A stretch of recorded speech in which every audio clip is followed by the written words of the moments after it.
Welcome back. You are watching Newsx and I'm Medha.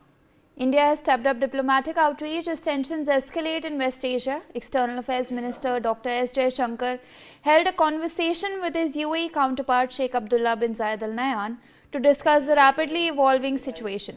The talks come amid continued Iranian missile attacks targeting the UAE and other countries in the region. According to the UAE Foreign Ministry, the leaders exchanged views on the latest developments and the growing security concerns. The conversation highlights urgent regional coordination as fears rise over a wider conflict. Joining me on the broadcast is Major General Sudhakar Ji, Senior Geopolitical and Strategic Defense Expert. Thank you so much, sir, for being with us here on the broadcast once again. Of course, sir, my first question being, in your assessment, how do you think India is positioning itself amid the war in Iran?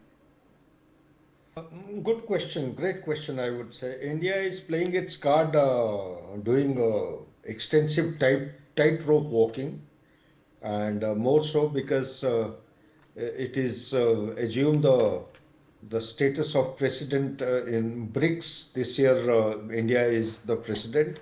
That has got a very important role, with the strength of BRICS having gone up from 5 to, I think, 10 or 11, and 10, a few more are waiting to join this year.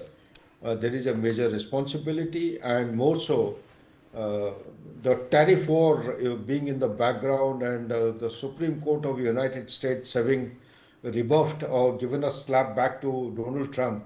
That will play a very important role, and India has to act in a very mature and responsible manner. So as far as Middle East is concerned, this definitely is actually tightrope walking. On one hand, we have sent medicines and humanitarian assistance to Iran. The other hand, we are talking to UAE, Saudi Arabia, and host of other, Kuwait, Qatar, all the countries. So this is absolutely, I would say, this is a professional balancing act that India is playing. I think we have become very skillful and adept in our foreign relationship. And when we talk about the strategic autonomy, we don't create new enemies. We make friends amongst the new enemies, except for Pakistan. In fact, China, to a large extent, we have started actually mellowing down, having weighed the pros and cons, because our dependency is pretty high. So same goes for Middle East, because Middle East is very, very important as far as our energy security is concerned. More than the energy security is the Indian diaspora. This is a place, this is a region where you have a huge concentration of almost close to 1 crore, and more than 90 million, 93 million or so. This is a huge population of Indian diaspora, and they have been remitting more than 50% of our total remittances every year. So that's a very, very important thing. And also it is important to understand that we are looking at Middle East. There are almost about 800 companies, Indian companies, operating there. We have a pending project which was decided in G20, that is the IMEC. We also are looking at expanding and extending a sphere of influence. I, for one, I firmly believe, unless we start nudging and pushing our sphere of influence and enhance our footprint gradually, incrementally, in a calibrated manner, from Persian Gulf to Mediterranean, and that side from Malacca Strait to South China Sea.